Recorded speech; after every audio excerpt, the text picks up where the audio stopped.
Tell me pretty lies, look me in the face.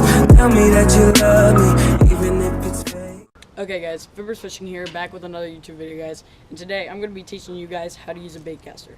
So a lot of people do not know how to use a baitcaster, including a few of my friends. So I thought I would teach you guys how to use a baitcaster.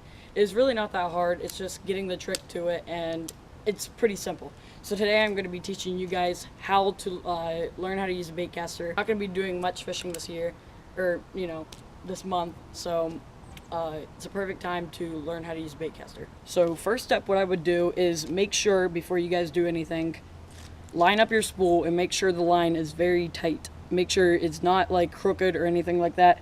Now, how you guys can see, I got some really cheap line here. This is really good if you're a beginner.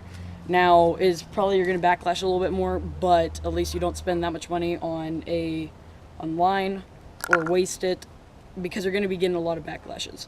And a baitcaster. Make sure you guys do not buy a very expensive baitcaster.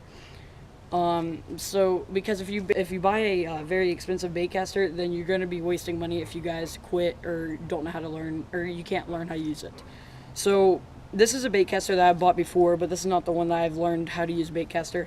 I actually learned how to use a baitcaster on a cheap $15 eBay baitcaster. It was from like China, and it was very cheap, and that's how I learned how to use it. So basically what you're going to do is line it up, and you guys are going to get some weights. Now I prefer the little tie-on 1 ounce sinkers. This one's a little bit rusty, but this is how I learned, and I've taught a lot of my friends how to use baitcaster, and it's with these little tie-on weights. Go in a flat place. I don't really prefer the grass because you're going to get stuck a lot of times. Just go to someplace open. Now I'm in my driveway, so I'm going to be teaching you how to use it there.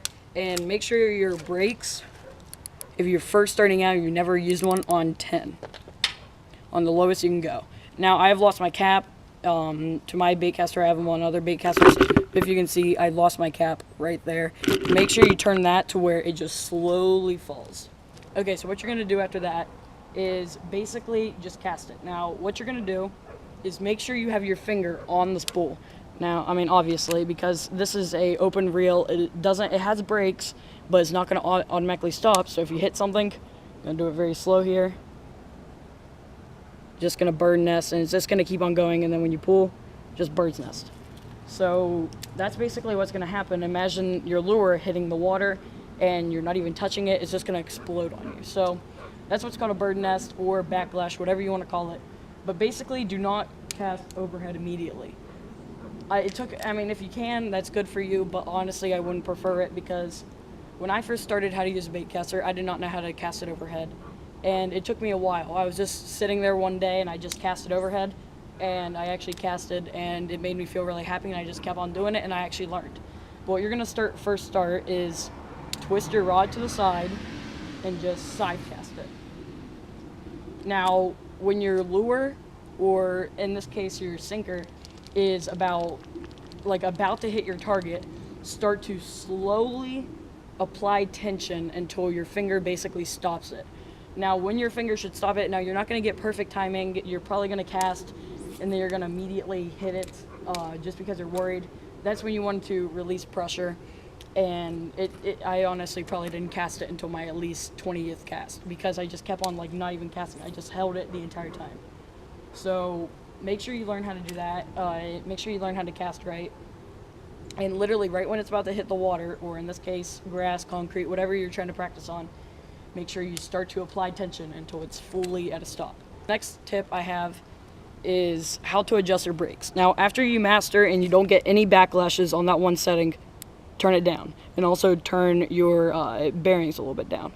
And after that, turn down, and just keep on going until you get at a place where you're fine with, you're getting your distance, and you're also getting, you're not getting any backlashes. Now, still you're going to get backlashes, but it's not going to happen as often, and you're basically used to that. Now, a lot of my friends keep it on 3 or 4. Now, I'm a person that I keep it on nothing. I don't have any brakes at all on it. And I can cast perfectly without a backlash.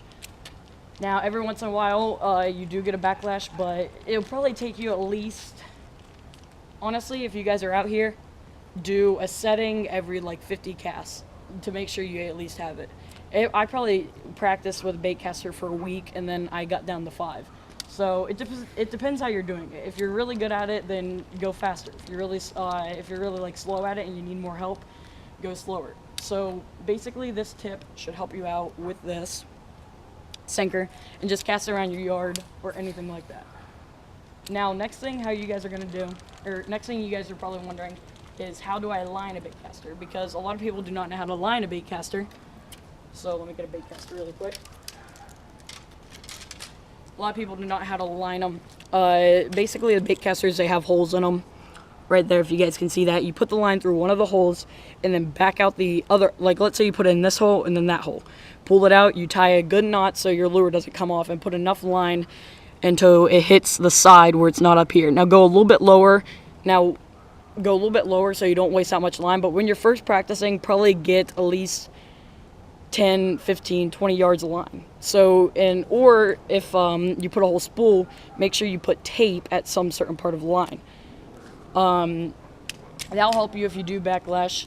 You won't ruin your entire baitcaster and you have to put new line on it.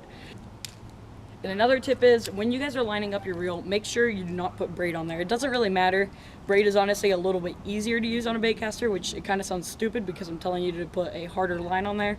But monofilament is just a little bit more tough. You get a little bit more backlashes, and it sometimes can be a little bit of a hassle to get backlash out.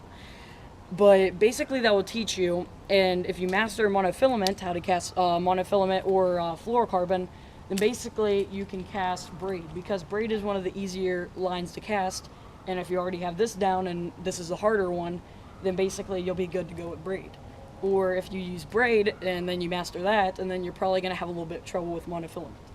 But every line is different. Some lines are easier to use. Honestly, how I said, use cheaper line. But if you don't want to get any backlashes at all, make sure you get very good line and make sure it's fresh and new and it's not tangled up. But yeah, hopefully this video did help you guys out. So hopefully you guys did enjoy, and I'll see you guys in the next one.